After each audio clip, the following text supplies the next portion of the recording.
What's up, YouTube world? It's your boy J Dub, the #1 comment on YouTube, and I'm back with another review.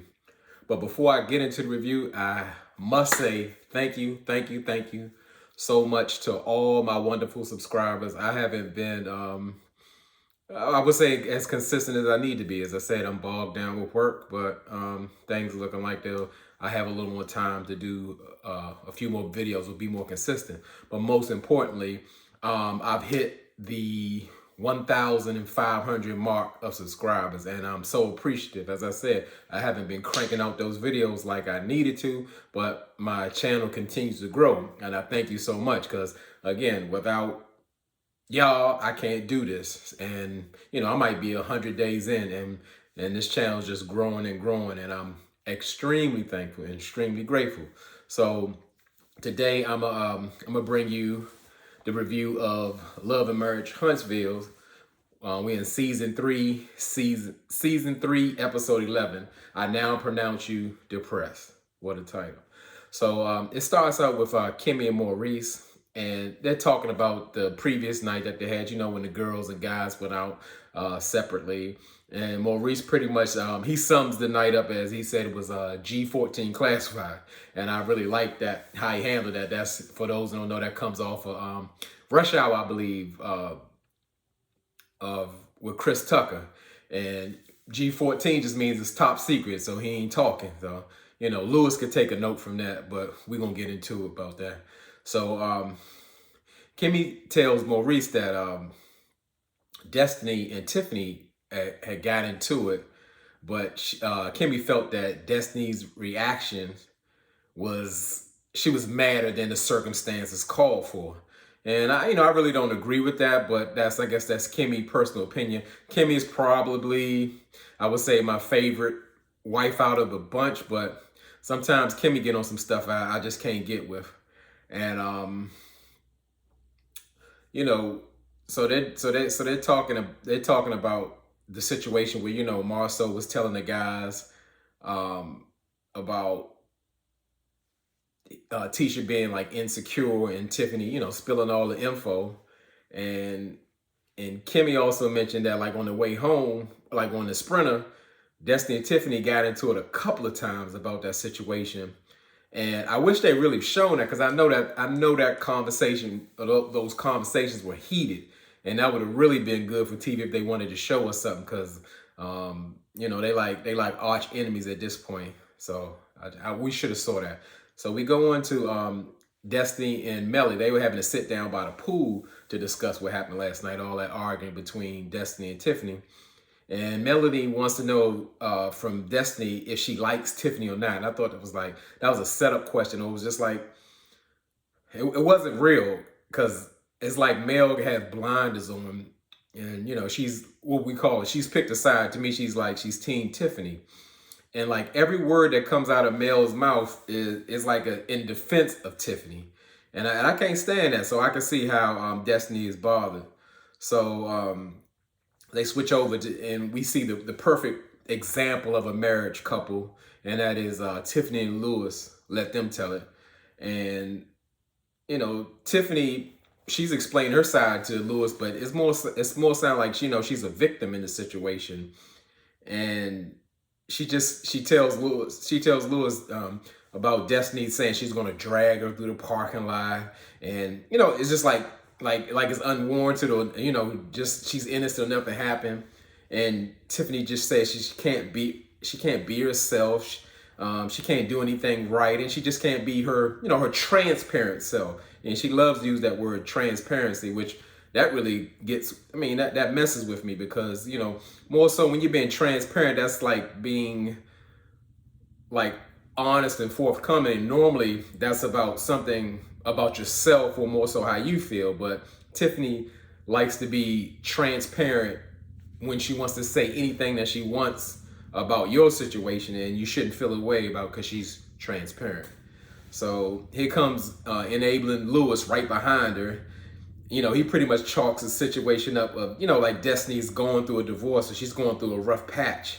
And pretty much like it might be hinting so much, it might be a little bit of jealousy there because Destiny marriage didn't work out. But Tiffany just, she's a great person and she needs just to be herself, and stay authentic because nothing is wrong with her. Nothing is wrong with what she does. So they switch back to Destiny and Mel, and at the end of the conversation, Destiny kind of made a good point. She was more so saying that her and Tiffany never had the opportunity to like kind of hash things out one-on-one because, she's always, Mel is always interjecting and like, she's the bodyguard. And the way I see it with Destiny and Tiffany, they kind of poke at each other. It's just so much more that Destiny has never gotten over that situation at her birthday brunch with Tiffany. She acted like she just walked in the place. She didn't know nobody, but she knew everybody's business and just kind of put it out there, which threw her back because, she was still hurting behind her divorce and she just felt like that wasn't the time. So anything that she said, she's going to jump on it, even though like Tiffany is way out of line. And rightfully so, a lot of viewers feel that way because Tiffany she brings like a bad spirit. Like she wants to cause trouble, but she wants to act innocent. Like, I don't know what's going on. She'll create chaos and just, act like she don't know what's going on. But we all know she knows. So we ain't going for that.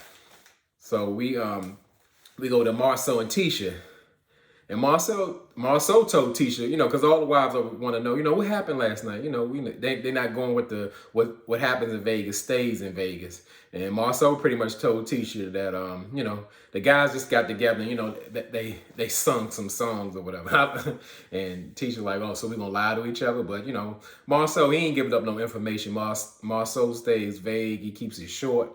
And, he knows how to play Tisha. And that's no secret.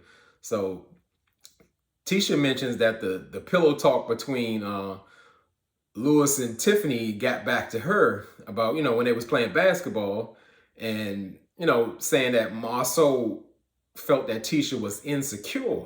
And, Tisha kind of got like offended by that. Was saying like, I'm not insecure. I just feel like, all the talk that goes around from our friends and family, it makes me feel it brings up questions. It makes me feel a certain kind of way, about our marriage and making questions. And I'm like, Tisha, that's being insecure. So, Marcel turns on that mind control he got with Tisha, and tells Tisha that how could he listen to people, anybody around her friends or family, we've been together for 15 years. We eat the same food. We breathe the same air. We wake up together. We have kids. And, how can you let somebody come in between that? And, as usual, Tisha goes for it. I don't care what Marcel say. He just get into that mode. You can see it coming, but it works for them. It works on her mind. And it, like I say, he have a right where he wanted to be. And, because Marcel says, like, they spend pretty much 90% of their time together, there should be no question about like what he does. And, that's just crazy. If he's working all the time, they're not spending 90% of their time together. But, that just gives Marcel room to play because he can always use or say, hey, I was at work. He's always gone. And that's really a problem with Tisha. So Marcel also takes it further and telling Tisha, from all those people, would you accept any type of financial advice or business advice from them? And, she was like, no, so he's like, so why would you take any type of marital advice or have something to say about me when you know me for all these years? And I could disagree more because what they see or what they hear may very well be true. And really, bottom line, Tisha's like, she's real, I'm gonna say she's a gullible person. Like somebody can influence, she's very easily influenced. So whether it's Marcel or anybody else, but Marcel really has Tisha's number. He got her right where he wanted her. So, she's going to, and pretty much at the end of the conversation, she's like, yeah, I'm not there yet, but I need to kind of get into that mindset. And Marcel should have stopped right there, because now he didn't just open up another can of worms. So he asked, what can I do? Tisha, what can I do to make you feel more secure in this marriage, and or make you feel more confident? And Tisha pretty much said family time. She said, like, she's mentioned before that Marcel doesn't spend any time with the family. She takes trips with the kids. He's never there. And Marcel tries, but maybe works with Tisha, but he tries to turn that mind trick back on her again, and was more so like, well, I want to be there, but I'm trying to, build generational wealth for our children. Imagine our son going to school for photography, and he doesn't have to work he doesn't have to have money to do it. He doesn't have to worry about it. Like, he's going to take everything. We're almost there. We're almost there. He gives Tisha like really vague answers, and something why he can't provide something that she wants, other than money, because he's so out of touch with, his family, his wife, his children. That money doesn't matter. And she's saying, continue. Her demands or what she requests of Marcel always gets ignored, and this is no different. And he promised her once again, so she's like, yeah, he really wants to be there, but poor Tisha. So Tisha says, well, like, while they're here in Vegas, she wants to do like a recommitment, but she wants to do it for fun, because she already knows that Marcel isn't down for it, and Marcel pretty much lets her know, like, hey, I'm willing to do it, but let's kind of do the thing privately, just the two of us. And Tisha's like, well, you don't want to do it with our friends, and Marcel hits those little shade and says, we're like, everybody's on their third marriage, so I'm not really down for all that or be in that space. I want to just have something private. And Tisha's still pushing the issue, because she wanted a real vow renewal. Now she said, let's just have fun with it, but Marcel don't want to do none of that. And pretty much Marcel said, well, hey, we're in Vegas. If you want to surprise me with something sexual, not a vow renewal. I thought that was funny. Marcel's getting funny, even though Marcel can be an ass, he's funny at times. So Tisha, she ain't got nowhere. Her mind's already been flipped by Marcel. So she goes to approach Tiffany and Lewis in their room. And Tisha says to Tiffany, like, she was kind of thrown off of the timing of Tiffany's negative comments.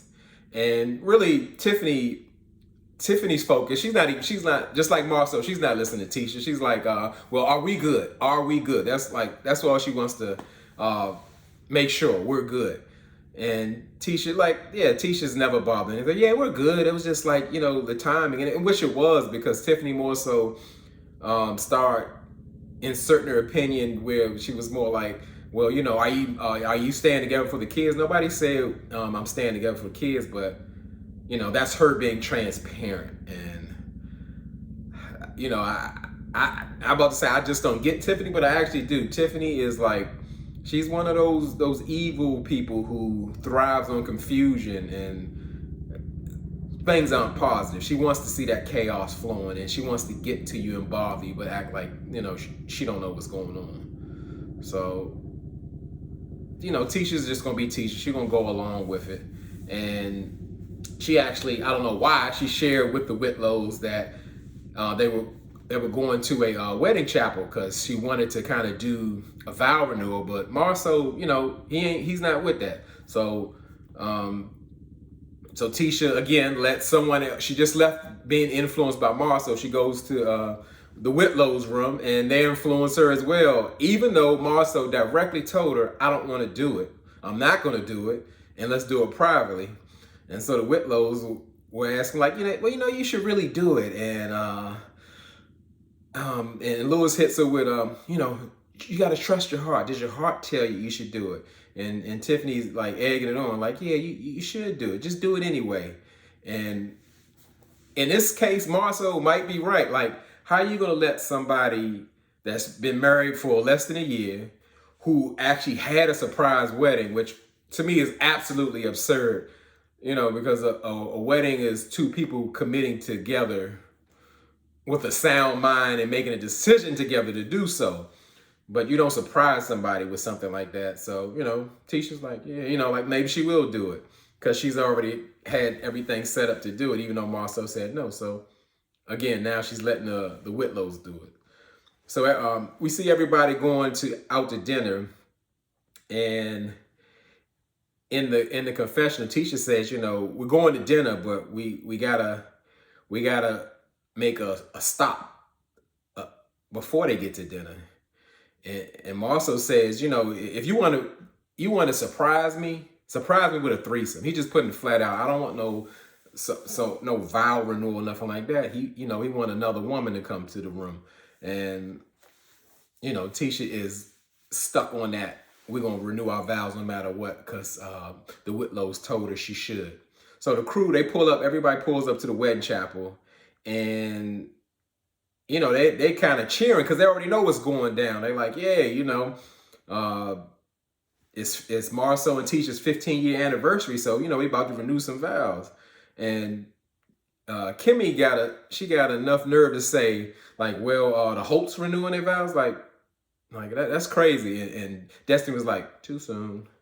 And that was funny, but I don't like that they kind of keep pushing Mel and Martell back together. Like, they've been through so much. We talk about, really, Mel's been through so much with Martell. They actually are divorced. And guess what? Even if they were to get back together, I mean, they just got a divorce. That's not going to happen no time soon. If they're going to get back together, let them get back together on their own, not pushing Mel back to her husband, who just had an outside baby and been cheating for 5 years straight. So I don't like that, and Mel doesn't either, because even Martell, because everybody gets tired of talking about their divorce, but really they shouldn't be on vacation together. That's just me. So so when they get inside the chapel, you can see Tisha start asking everybody, does anybody want to recommit their vows?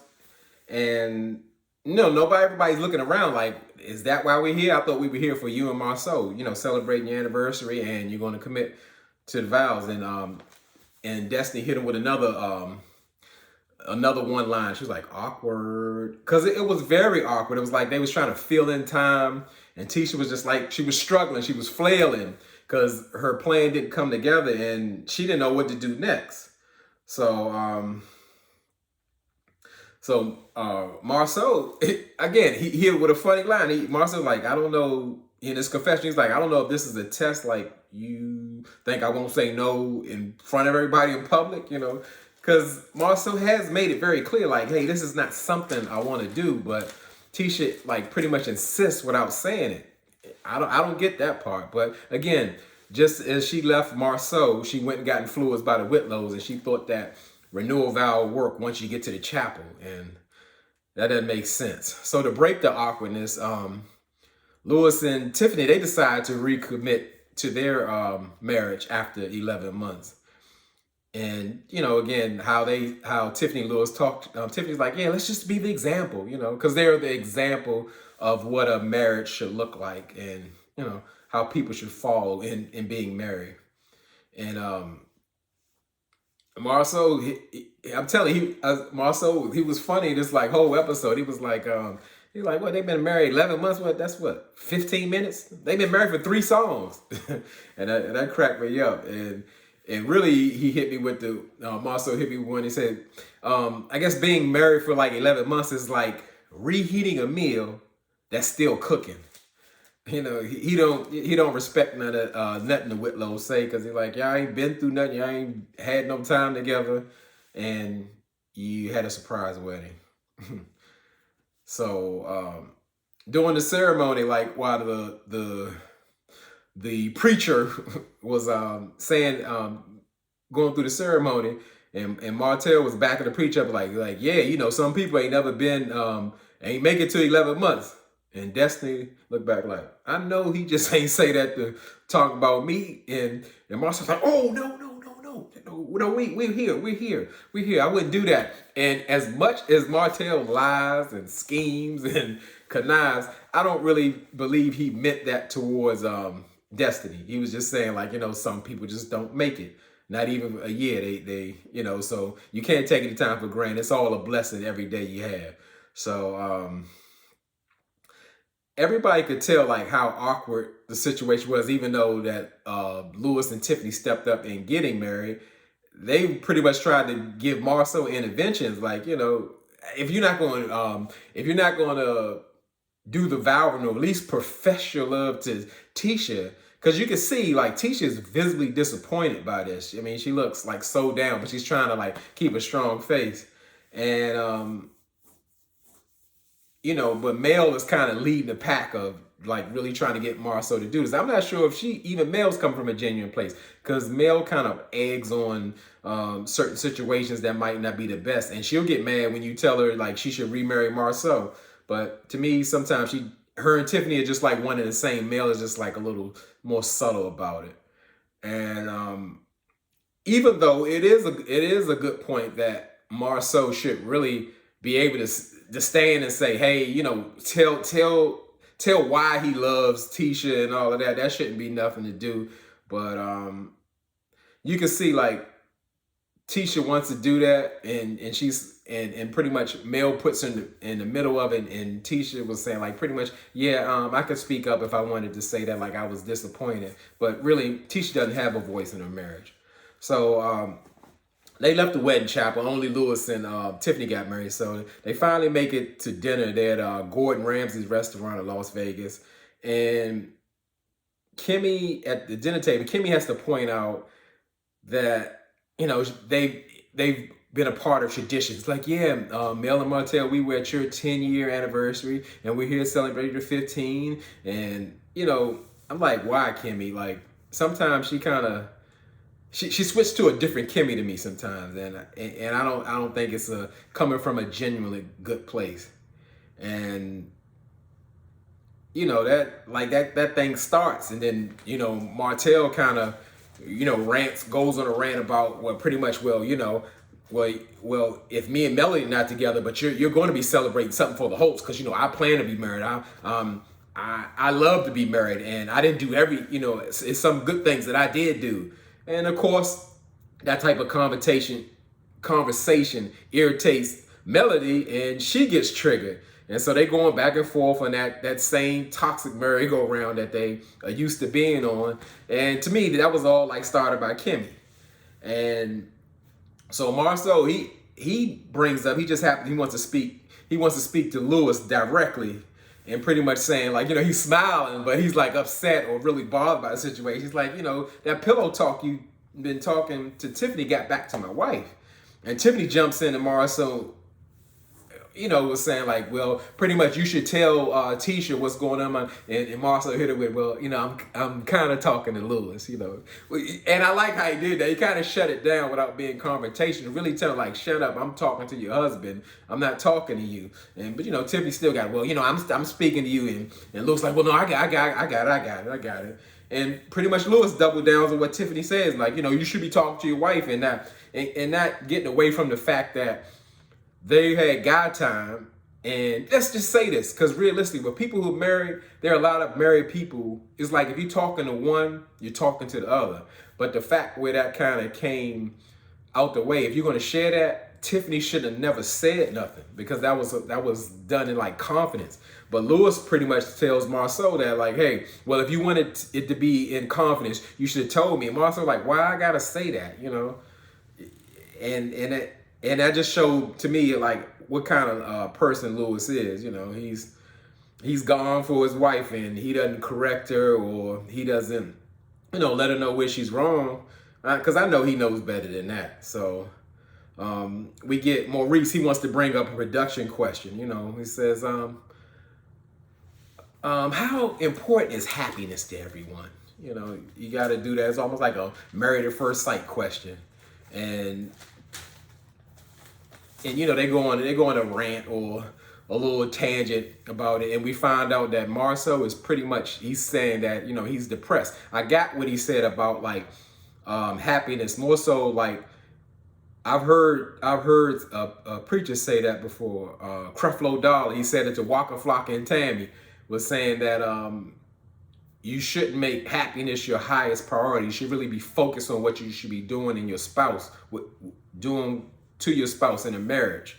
And I get that part, because that means you're more focused on being committed in the marriage, because just like any relationship, especially a long-term relationship and commitment as marriage, there's going to be ups and downs.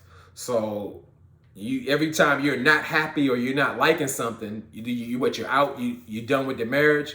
No, the happiness is not the forefront. You should be focused on doing the best job you can, and you all will be happy, because you're supposed to be happy within yourself. But you're really supposed to be focused on your commitment.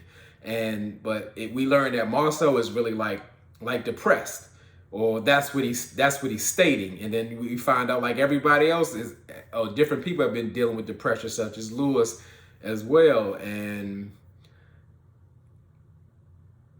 Marcel just speaking on that and just saying he don't really even know what happiness is supposed to look like. And it sounds like, again, like most people, like he really needs therapy, and he's actually refusing.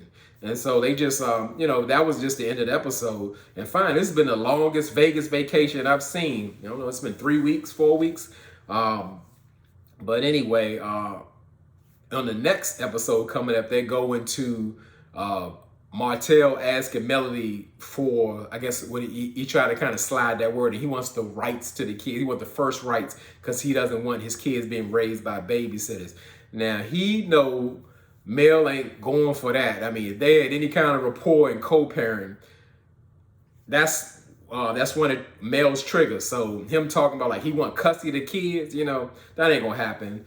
Martell, it shows on the TV that he's an involved father, but Mel ain't going for that. And he want to stop paying that child support so he can get a new wardrobe. But anyway, as I said, again, I thank y'all for continuing to rock with me and hang in there with me. I'm going to work harder to get these videos out. And again, y'all could be anywhere in this YouTube world, but you're here with me. And I appreciate that.